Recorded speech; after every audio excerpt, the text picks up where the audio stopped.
The first time, I realized my new neighborhood might not be as peaceful as I'd hoped was the morning I saw a furious woman in a salmon-pink blazer standing in my deaf neighbor's yard, yelling loud enough to wake the dead. I had just stepped onto my front porch, coffee mug in hand, planning to enjoy the bright Sunday sunshine. Instead, I froze at the sight of Miss Porter, colloquially dubbed HOA Karen by many locals, waving a piece of paper while hollering at James Fisher, the deaf gentleman who lived across the street. James stood on his lawn, arms folded, apparently unfazed by her outburst. Of course, I knew he couldn't hear a word of it, but Miss Porter looked downright enraged, sure that he was ignoring her on purpose. "Are you refusing to acknowledge me?" she shrieked, stepping closer. "These are official homeowners association guidelines, and you are in violation." My heart pounded as I watched from a distance, uncertain whether to intervene. James had only moved in a few months before me, and we'd chatted in a mix of written notes, gestures, and the minimal sign language I remembered from high school. The man was kind, reserved, and had an easy smile. Now, he stood stoically while Miss Porter jabbed a manicured finger toward his face. "Hey," I called, striding onto the sidewalk. The tension in the air was palpable. "What's going on?" Miss Porter spun on her heel, eyes blazing. "Who are you?" she demanded. "I'm Vera," I said, keeping my tone calm. "I live next door to James." She lifted the paper again, refusing to lower her voice. "Well then, Vera, you might want to inform your neighbor that I, Miss Porter, the HOA's compliance officer, am here to discuss certain violations. If he refuses to speak to me, I have no choice but to fine him immediately." James arched an eyebrow, noticing me. He lifted his palms in a questioning gesture, clearly unsure why this strange woman was yelling. "He's deaf," I explained, feeling a knot in my stomach. "He can't hear you." Miss Porter's lips parted in momentary confusion, but she recovered quickly. "Then he should read my lips. This is official business." My cheeks burned with embarrassment on James's behalf. He might not be able to read them perfectly. "You need to face him, slow down, or better yet, let me interpret or write something down." She flapped the paper in the air again, ignoring my suggestion. "I'm not going to coddle him. If he's chosen to live here, he needs to abide by the rules. Now, step aside, please." James, realizing that Ms. Porter was addressing me, held out his hand for the paper, wanting to read it for himself. Ms. Porter yanked it away before he could grasp it. "You must speak to me directly," she hissed. "I'm not dealing with secondhand nonsense." "Ma'am," I said, voice tight, "he can't hear. And you're borderline harassing him right now." She shot me a glare that could slice steel. "Do not interfere, Vera. This is my job. This man clearly refuses to comply or even acknowledge me. I'll have you both know. I can and will involve law enforcement if necessary." The hostility in her voice sent chills up my spine, but a spark of anger ignited in my chest. "You can't threaten him for a misunderstanding or for being deaf. That's discrimination." Before I could finish, she stormed off, stomping down the sidewalk in a huff, leaving James and me stunned on his lawn. I turned to him, my coffee going cold in my hand, and saw the confusion etched on his face. I exhaled, trying to quell my simmering rage. "Don't worry," I signed awkwardly, mixing gestures with the few signs I knew. She left. He nodded in relief but glanced at me with concern. What was she saying? He signed, eyebrows furrowed. I gestured at the house, indicating I needed to explain inside, perhaps with paper and pen. That's exactly what we did. Half an hour later, I handed him a note that read, "Ms. Porter is from the HOA. She's upset about something at your house. She doesn't understand your deafness." He pressed his lips together, reading my messy handwriting. Then he wrote back, "She came by a few days ago, yelling." I tried to explain I can't hear, but she got angrier. "I'm worried." I swallowed, doing my best to smile encouragingly. "We'll sort it out," I said softly, though I wasn't sure how. "Stay tuned," I thought grimly, because something told me this was only the beginning. My name is Vera Mitchell. I was 28, recently transplanted to Maplewood Gardens, a quiet suburban neighborhood with tree-lined streets and charming pastel houses. I worked remotely for a tech company, so I had the freedom to choose a new home after inheriting some money from my grandparents. The real estate listing had boasted a friendly, tight-knit community, but I was quickly learning about the complicated presence of the local HOA and its self-appointed enforcer, Ms. Porter. Within 2 weeks of moving in, I'd already heard whispered tales of her menacing compliance checks. She'd once pounded on an elderly couple's door over a misplaced recycling bin, and rumor had it she threatened to fine a family for letting their daughter chalk on the sidewalk. She was, By all accounts, the archetype of a Karen, entitled, aggressively self-righteous, always claiming to be the arbiter of neighborhood order. James Fisher lived directly across from me. We'd exchanged neighborly waves, and I soon discovered he was deaf. My knowledge of sign language was limited, so we mostly communicated by scribbling notes or, at times, texting each other. He was a warm, intelligent man in his 30s, a graphic designer who worked from home, just like me. I didn't know why Miss Porter had fixated on James. Maybe she was unnerved by someone she couldn't easily harass verbally. Or perhaps there was some perceived rule violation with his yard or house. Whatever the reason, she was clearly out of line. I decided to chat with a few other neighbors to gauge the situation. The next day, I spotted my friend Elena watering her flower bed. She lived on the same side of the street as James, just a few doors down. I approached, hands tucked into my jeans pockets. "Hey, Elena, did you see Miss Porter around here yesterday?" She pursed her lips, a wry look crossing her face. "Oh, yes." She stormed by, muttering something about that uncooperative man across the street. My chest tightened. "James." Elena nodded. "I told her he's deaf. She just waved me off and said, I have no patience for that. If he wants to ignore me, he can pay the price." My jaw clenched. That's awful. Has she done this before? A pain look flickered in Elena's eyes. She's threatened him a few times, like about how many plants he has in his front yard, or how he sets out his trash cans. Typical stuff she picks on with everyone else. But with James, she's extra hostile. I guess she feels disrespected that he won't stand there nodding to her demands. I scoffed. He literally can't hear her. She's ridiculous. Elena glanced around as though afraid Miss Porter might be lurking. You know how she is. She's the newly elected HOA treasurer, and she loves waving that authority around. Most folks try not to provoke her. I shook my head in disbelief. That can't be allowed. There are laws, like the ADA, that protect people with disabilities. Isn't that relevant here? She shrugged helplessly. HOAs sometimes act like they're above everything. If you need help, I'll stand with you. But be careful, Vera. She's known to retaliate. Retaliation. The thought made my stomach churn. But I couldn't just stand by while she harassed James. As I headed home, I resolved to do something, research my neighbor's rights, talk to the HOA president if needed. If Miss Porter was crossing legal lines, I wouldn't let it stand. A few mornings later, I found James pacing on his front lawn, a piece of bright orange paper crumpled in his hand. Concern etched deep lines across his face. He spotted me heading to my mailbox and waved me over, looking relieved yet distressed. He thrust the paper toward me. Large block letters at the top read, "Violation Notice." I scanned the text. Dear Mr. Fisher, you are in breach of Maplewood Gardens HOA policy regarding unsightly yard conditions and unapproved exterior modifications.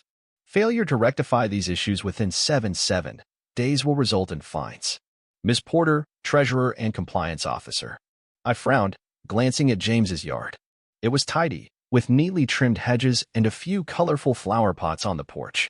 I saw no unsightly conditions nor any unapproved modifications. I scribbled on a notepad I carried.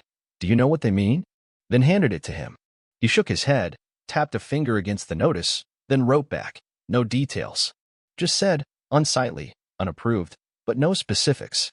You deserve an explanation, I said aloud, forgetting for a moment he couldn't hear me. Then I wrote, we can ask Miss Porter or the HOA for more info. He gave me a resigned shrug, sadness flickering across his features. They never respond to my emails. I tried calling with a relay service, but they refused to talk. I felt anger knot in my gut. They refused to talk to a deaf homeowner? That was almost certainly a violation of his rights. Even if the HOA wasn't well-versed in accessibility, ignoring him was inexcusable. I patted his shoulder gently. We'll figure this out, I promised, hoping he could read my expression. You're not alone. He nodded, grateful, but still looked troubled. As we parted ways, I crumpled the violation notice in my own fist. It was the second time in a week that Ms. Porter had singled James out with confusing, possibly bogus complaints. Something told me this was her attempt to push him out, or at least to prove she could bully him into submission. I resolved to dig deeper. If Ms. Porter wanted a fight, I'd ensure she was up against the law itself. That very afternoon, I hopped in my car and drove downtown to meet with an old college friend, Toby, who'd become a lawyer specializing in civil rights and discrimination cases. We weren't super close, but I hoped he could provide some insight about James's situation especially regarding ADA protections. Toby's office was modest, a small firm above a cafe, with warm lighting and the faint smell of roasted coffee. He greeted me with a friendly hug and ushered me into a cozy conference room. "Vera, it's been ages," he said, sliding into a chair. "What's going on?" I took a breath, then launched into the story. The furious Miss Porter, the repeated harassment of James, and the cryptic violation notice. Toby listened intently, occasionally jotting notes. When I finished, he tapped a pen on his notepad. HOAs have certain powers, he began carefully, like enforcing neighborhood rules, collecting dues, sometimes fining residents for genuine bylaw breaches. But they can't discriminate against someone for having a disability. That's a violation of the Fair Housing Act, and the ADA might come into play if the HOA is providing services or facilities. I nodded, gripping my coffee cup. She's basically harassing him for not responding. She knows he's deaf but accuses him of ignoring her, and she's refusing to communicate in any way that accommodates him. Toby's expression darkened. That's a huge red flag. There's plenty of precedent where HOAs or landlords got into legal trouble for failing to make reasonable accommodations for individuals with disabilities. Even if there's a genuine bylaw violation, they have to provide accessible means of communication, like writing, email, or an interpreter. Hope stirred in my chest. "So what can we do?"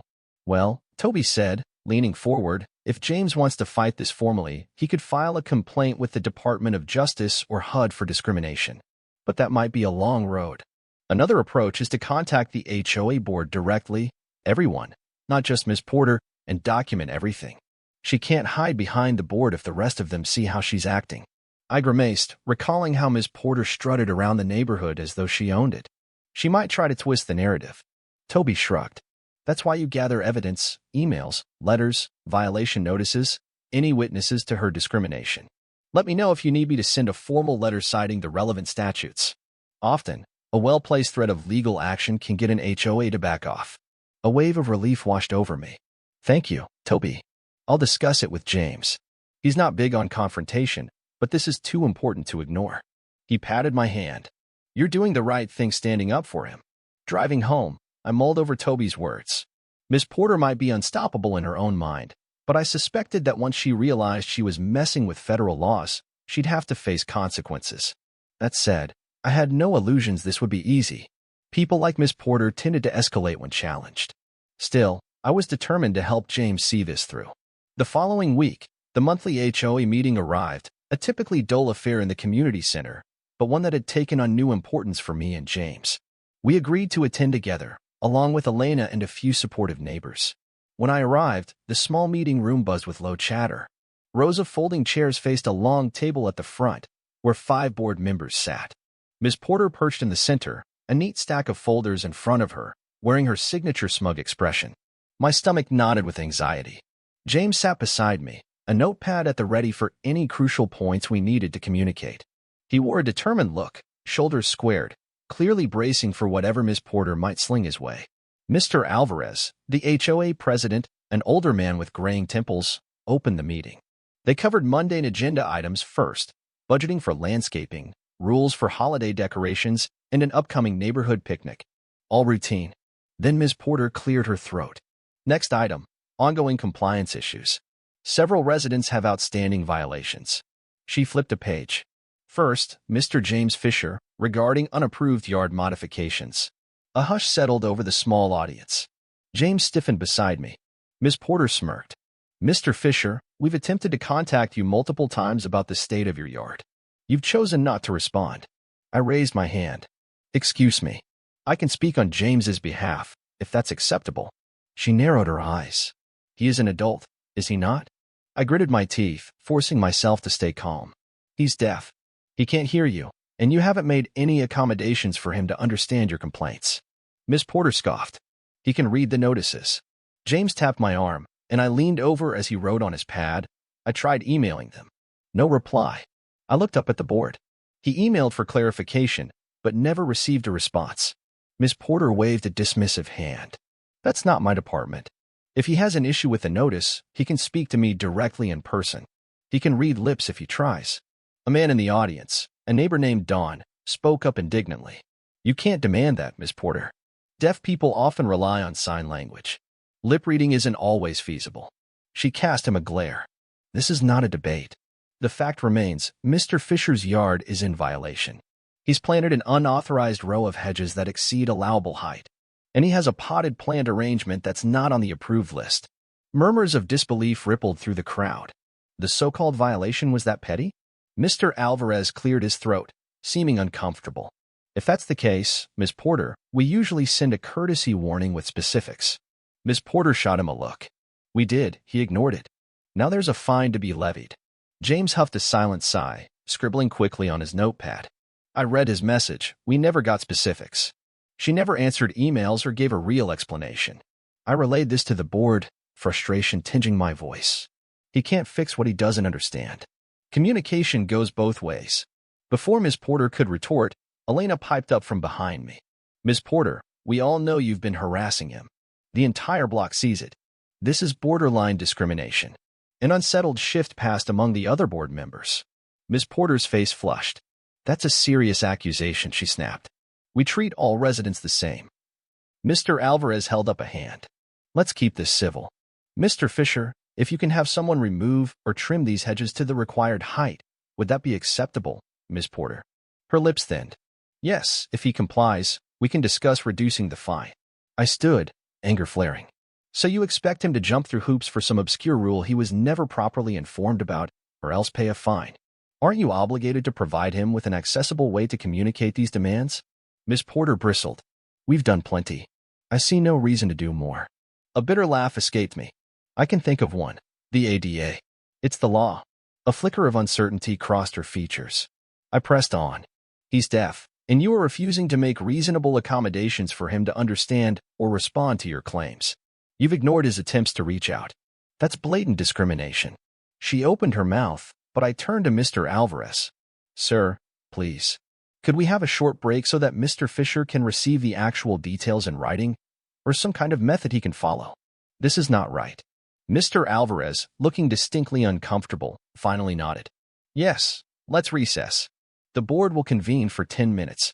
Miss Porter gathered her papers, glaring daggers at me, then stormed out of the room. Tension buzzed among the residents. James exhaled, shoulders sagging with relief. He tapped his pen to his pad. Thank you for speaking up. I patted his arm. We're in this together. But in the pit of my stomach, anxiety churned.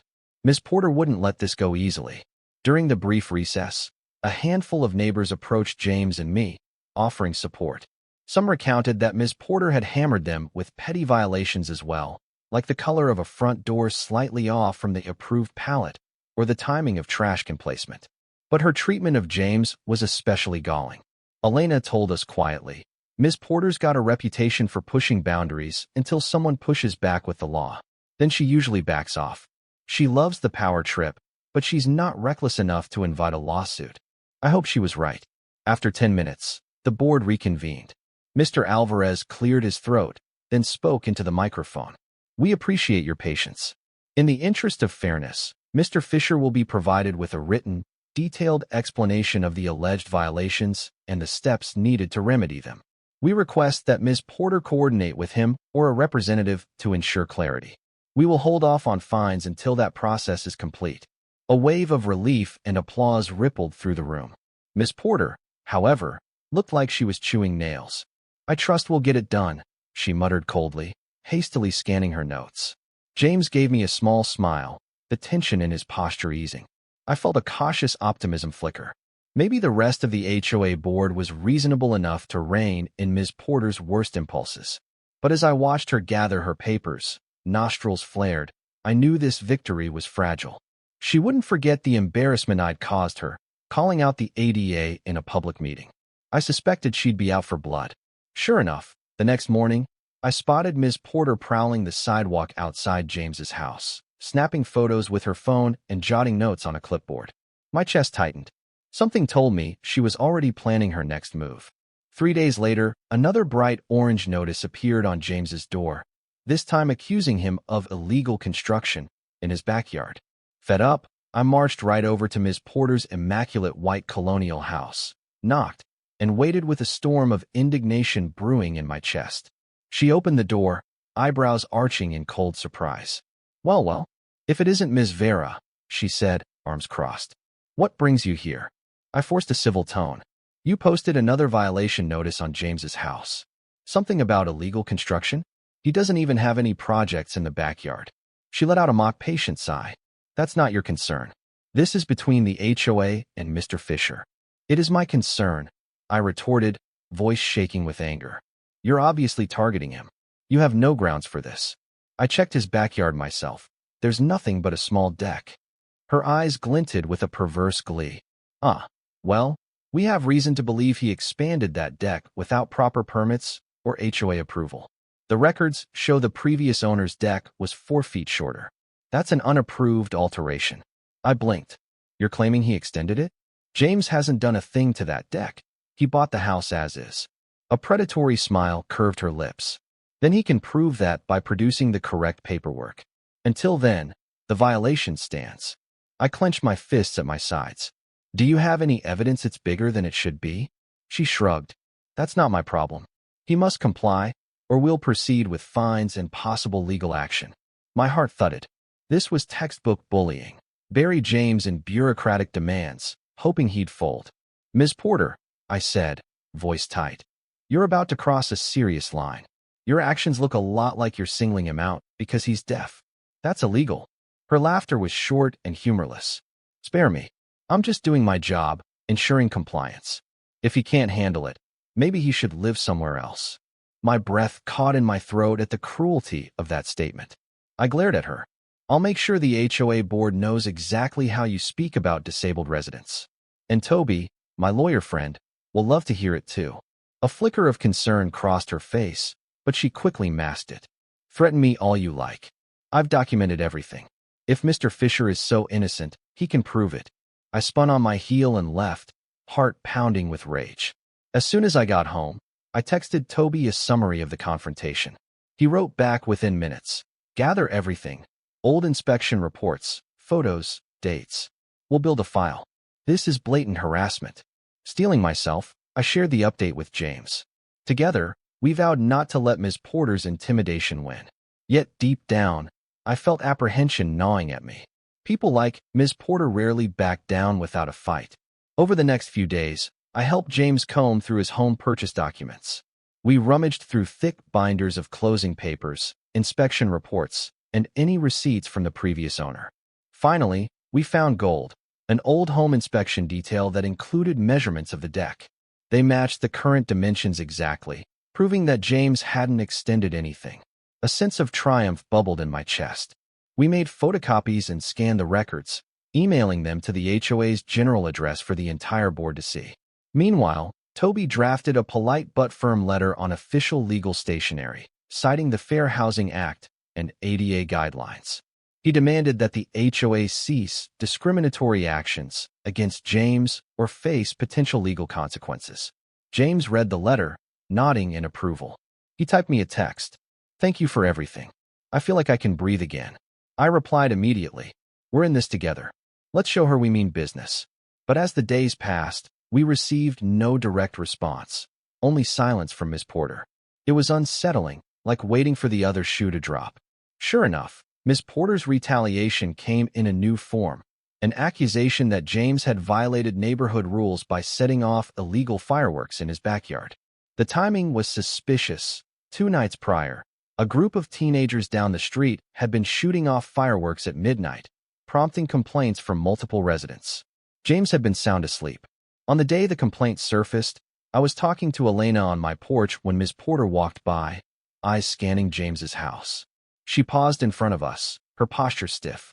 Just so you know, she said icily, Mr. Fisher is under investigation for last night's illegal fireworks. We have witnesses. Elena gasped. That's insane. We all saw they came from the Walters' backyard, not James's. Ms. Porter raised her chin. The Walters insisted it came from Mr. Fisher's property. That's a lie. I burst out outraged. James is deaf. He's extra sensitive about noise issues. He'd never do that. Ms. Porter shrugged, feigning innocence. Regardless, the Walters have filed a complaint with me. If Mr. Fisher wants to protest, he can do so at the next HOA meeting, if he bothers to attend. Elena's hands curled into fists. This is ridiculous. You're letting one family's false accusation stand against obvious evidence to the contrary. It's a formal complaint, Miss Porter said smugly, so it must be investigated. With that, she strode off. Elena turned to me, exhaling in frustration. She's obviously orchestrating this. The Walters are close with Miss Porter. Maybe she convinced them to blame James. My pulse pounded. We have to gather witnesses. Plenty of neighbors saw who actually set off those fireworks. It was exhausting how Miss Porter hopped from one accusation to another, determined to pin something on James. But if she thought this fireworks lie would stick, she was sorely mistaken. I refused to let her get away with it. Word spread quickly about the fireworks complaint. To my surprise, multiple neighbors stepped forward, outraged on James's behalf. Some wrote letters to the HOA. Others prepared to speak at the next monthly board meeting.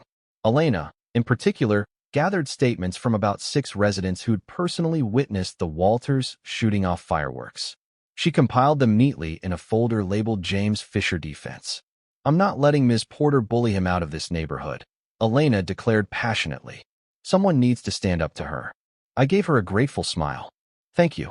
James needs all the support he can get. To my relief, the neighborhood's frustration with Ms. Porter was reaching a boiling point. People gossiped openly about her vendetta. Many felt disgusted that she targeted a deaf man who simply wanted to live peacefully. Meanwhile, Toby, my lawyer friend, emailed me to confirm that if Ms. Porter continued this pattern of harassment, James had a strong discrimination claim. All we needed was a final push, solid proof, or a public forum where Ms. Porter's actions could be exposed. The next HOA board meeting was in less than a week. I could practically feel the tension building with each passing day. Ms. Porter had no idea the tide was turning against her. 3 days before the meeting, I awoke to find a manila envelope stuffed in my mailbox. Inside was an unsigned letter. Stop interfering. You don't want trouble. The HOA is only doing its job. Mind your own business. My heart hammered. Was Ms. Porter, or one of her cronies, threatening me? My hand shook as I reread the note. Part of me felt fear, but a larger part felt rage. I immediately texted Toby. Received a threatening anonymous letter. Should I file a police report? He replied, yes. Document everything. Intimidation is another piece of the puzzle. This will strengthen the harassment claim. So I did. The local police took a statement, but without a clear suspect, there wasn't much they could do. The officer who arrived was sympathetic, though, especially when I explained the broader context. That evening, I knocked on James's door, letting him know about the letter. He was visibly upset. I don't want you in danger, he wrote on a notepad. I offered him a reassuring smile. It's okay. We won't back down. He gave a silent sigh, then wrote, thank you, but be careful. I nodded, hugging him briefly. It was strange to think this sweet, gentle man had become a target for petty malice. But soon enough, Ms. Porter's facade of authority would crumble under the weight of her own discriminatory behavior. We just had to make it to the HOA meeting, armed with all our evidence and the backing of decent neighbors. The countdown to confrontation had begun. The community center was packed on the night of the HOA board meeting. Rows of folding chairs were filled with residents, many buzzing with anticipation. Word had spread that James Fisher's situation would be addressed, and that Ms. Porter's questionable tactics were under scrutiny. I guided James to seats near the front, Elena and a few others joining us. Toby had come as well, looking sharp in a navy suit, though he wasn't there to speak unless it became absolutely necessary. He preferred to let the HOA see the potential weight of a legal threat without going nuclear just yet. Mr. Alvarez called the meeting to order. They sped through the usual business, finances, neighborhood improvement plans, and committee reports. Then he announced, we have a major topic of discussion tonight, a series of complaints and potential discriminatory practices involving Mr. James Fisher and the HOA compliance officer, Ms. Porter. A hush fell. Ms. Porter shifted in her seat, chin held high. She glanced at me with thinly veiled contempt. I felt a flicker of nerves but reminded myself we had truth on our side. Mr. Alvarez continued, we'll address the fireworks complaint first. We have multiple statements from neighbors indicating that the Walters family, and not Mr. Fisher, set off fireworks. Ms. Porter, you filed the complaint on behalf of the Walters, correct? She leaned forward. Yes, the Walters approached me, swearing the noise came from Mr. Fisher's property. I had no reason to doubt them. Elena spoke up, brandishing her folder. I have 6 signed statements from neighbors who saw fireworks in the Walters' backyard. The Walters lied, and Ms. Porter was eager to believe them. The Walters, seated on the other side of the room, squirmed uncomfortably but said nothing. Miss Porter shot Elena a scathing look. Perhaps these neighbors were mistaken. Fireworks can be confusing to pinpoint at night. Don, a retired policeman who lived down the street, stood. I served in the force for 30 years. I know exactly where fireworks are coming from when I see them. It was the Walters. This is no mistake. A rumble of agreement spread through the crowd. Miss Porter paled but kept her composure. Mr. Alvarez shook his head. In light of this evidence, the fireworks complaint against Mr. Fisher is dismissed. No fine will be issued. A cheer went up. Miss Porter forced a tight smile. So be it. That matter is closed. She tried to shuffle her papers, but Mr. Alvarez wasn't finished. Now, regarding the alleged yard violations and accusations of unapproved construction, a prior inspection report proves that the deck was the same size when Mr. Fisher purchased the house. Therefore, the claim of illegal expansion appears baseless. He lifted the scanned inspection documents. Miss Porter's face turned pink. I was simply following up on records that indicated. Mr. Alvarez raised a hand. We found no record to support your claim, Miss Porter. Additionally, we have concerns about your refusal to accommodate Mr. Fisher's deafness in these communications. Under the Fair Housing Act and ADA guidelines, we must make reasonable efforts to ensure all residents can understand our rules and respond to notices. A wave of tension rippled through the room. Miss Porter clenched her jaw. I've tried. He just refuses to speak to me. My anger flared. I stood, heart pounding. That's not true. He can't hear you. You know that. He emailed, tried calling with a relay service, and wrote notes.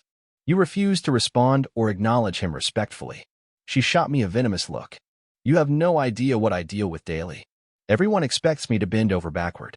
Elena let out a small hiss of disbelief. It's basic courtesy and legal compliance to communicate with someone who's deaf. At that moment, Toby decided to step in. He rose, adjusting his suit jacket. My name is Tobias Quinn, a friend of Mr. Fisher and Ms. Mitchell. I'm an attorney specializing in disability rights. Ms. Porter, your repeated pattern of targeting Mr. Fisher with baseless complaints, combined with your failure to provide accessible communication, places the HOA in a precarious legal position. If Mr. Fisher chooses, he could file a discrimination lawsuit, exposing this association to substantial liability. A stunned silence filled the room. Ms. Porter's eyes widened for the briefest second before narrowing. Are you threatening legal action? Toby's voice remained calm. I'm informing you of the risk. Harassment or discrimination toward a resident because of a disability violates federal law. The board should be aware that continuing on this path would be unwise. Mr. Alvarez cleared his throat, glancing at the other board members. They exchanged uncertain looks. Finally, he said, we want to avoid any discrimination claims. Our intention is to ensure compliance with our bylaws, not to harass residents. If Mr. Fisher's deck and yard meet regulations, then these violation notices will be withdrawn. James exhaled audibly, relief evident in his posture. He scribbled a note that read, "Thank you," then lifted it for the board to see. A round of applause broke out from many neighbors, clearly relieved to see justice. Miss Porter, however, wasn't applauding. She sat rigid, eyes burning with resentment. Mr. Alvarez tapped his pen, turning to Miss Porter. Given the severity of these allegations, we will hold an internal board review to determine if your enforcement tactics have overstepped. For now, you are instructed to provide all future notices in writing to Mr. Fisher, copy the board, and refrain from any direct confrontations.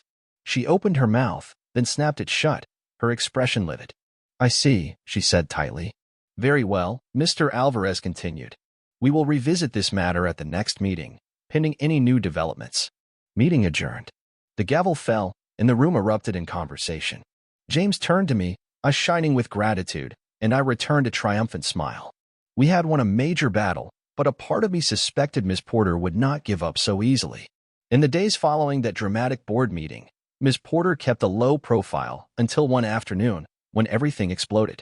I was on my porch, chatting with Elena, while James worked in his garage. Suddenly, Miss Porter's shrill voice cut across the warm summer air. You. Answer me. We looked over to see her standing at the edge of James's driveway, brandishing a clipboard again. James stood by his open garage door, wearing noise-canceling earmuffs, ironic for a deaf man, but he used them to block out vibrations when using power tools. It meant he especially wouldn't notice Miss Porter's demands. Miss Porter stomped closer, yelling at him. Don't you dare ignore me again. Alarmed, Elena and I hopped off my porch and hurried over, heart racing. By the time we got there, Miss Porter was in James's face, practically spitting fury. He caught sight of her movement, startled, and lifted his goggles. Confusion flitted across his features. "Hey," I shouted, stepping between them. "Back off." Miss Porter jabbed a finger at me. "He's in violation of noise ordinances with that power tool, and he refuses to speak." "Noise ordinances? It's the middle of the day," Elena snapped. "He's allowed to do home projects." Miss Porter's glare turned savage. "I've had enough of this nonsense. If he can't obey, he can face the consequences." James looked from me to Elena, obviously trying to understand the confrontation. I motioned for him to remove his earmuffs, then quickly signed and spoke. "She's claiming you're violating noise rules. She's furious you didn't respond." He frowned, shaking his head, and wrote on a notepad, "City allows tools until 7 p.m. I read it aloud. "He's within his rights." Miss Porter's face reddened. "I'll call the police if I must. I'm not tolerating his." Before she could finish, I whipped out my phone and began recording. "I'm documenting this harassment, Miss Porter. You're violating his rights again." She sputtered. "You can't record me without my permission." "It's a public space," I said coldly, flipping my phone so it captured her rant. "Just like you took photos of his property. Now, kindly leave before this escalates." At that moment, a couple more neighbors emerged from their homes, drawn by the commotion. Miss Porter glanced around, realizing she was outnumbered, but she refused to back down. "You people have no idea the trouble you're causing," she hissed. "This neighborhood has standards. I am the authority here." Elena let out a mirthless laugh. "You're not above federal law, Miss Porter." The tension was thick. Finally, Miss Porter let out a scoff and whirled around, stalking off down the street. My heart thundered in my chest, but relief warred with anger. We'd averted another blow-up. But how many times would we have to repel her aggression before she stopped? James exhaled shakily, writing, "This is crazy." I nodded, shoulders tight. "She's the one who's crazy. But we have proof now, video evidence of her harassing you for no reason. That might be the final straw." He managed a small, rueful smile, but I could see the exhaustion in his eyes. I felt it too. Enough was enough. After recording Miss Porter's outburst, I sent the video to Toby and the HOA board, demanding immediate action. Toby prepared a formal complaint, referencing multiple incidents of harassment caught on camera or corroborated by witnesses. The board scheduled an emergency session to address Ms. Porter's conduct. When the day arrived, word spread that Ms. Porter's authority was on the line. Residents packed the community center once more, a tense buzz in the air. James sat beside me, calm but resolute, while Toby silently observed from the back. Mr. Alvarez convened the session, clearing his throat. "We have received a formal complaint alleging that Ms. Porter has repeatedly harassed and discriminated against Mr. Fisher, who is deaf, in violation of HOA policy and potentially federal law. Ms. Porter, we've reviewed the video and statements from neighbors. Do you have a response?" Ms. Porter stood, face set in a grim mask. "These accusations are blown out of proportion. I was enforcing the rules, as is my duty. If Mr. Fisher or Ms. Mitchell twist that into harassment, that's their agenda, not mine." A wave of indignation swept the crowd. Elena leapt up. "You singled him out multiple times with bogus claims. You screamed at him when he couldn't hear you. How is that not harassment?" Ms. Porter's composure cracked for a moment. "He should be aware of his responsibilities. If he can't hear, that's not my fault." Toby stepped forward. "But it is your fault if you refuse to accommodate him as required by law. The evidence of your repeated antagonism is clear." Mr. Alvarez nodded, solemn. "The board has deliberated. We find Ms. Porter's behavior unacceptable. She has misused her position to target a homeowner with disabilities, ignoring repeated directives to provide accommodations. As a result, we are removing Ms. Porter from her role as compliance officer effective immediately. Furthermore, she is suspended from board duties pending a formal review." A hush fell, followed by thunderous applause. Ms. Porter's eyes flashed with outrage. "You can't do this." One of the other board members, a woman named Ms. Green, spoke up firmly. "Yes, we can. You crossed the line, Ms. Porter. We won't risk a discrimination lawsuit for your vendetta." Ms. Porter glanced around, realizing she had no allies left. The color drained from her face. Grabbing her purse, she stormed out of the hall without another word. The door slammed behind her, echoing with finality. I turned to James, who wore a look of cautious joy, eyes glistening. He scrawled on his pad, "Is it really over?" I whispered, "Yes, it's over," and gave his hand a reassuring squeeze. Mr. Alvarez addressed the room one last time. "We apologize to Mr. Fisher for the hardship he's endured. Please know that we will do better to ensure all residents are treated with respect and fairness." The crowd applauded again. Relief flooded me in a warm rush. It was a just and satisfying resolution, one that might not heal every wound, but it served notice that Ms. Porter's reign of intimidation had come to an end.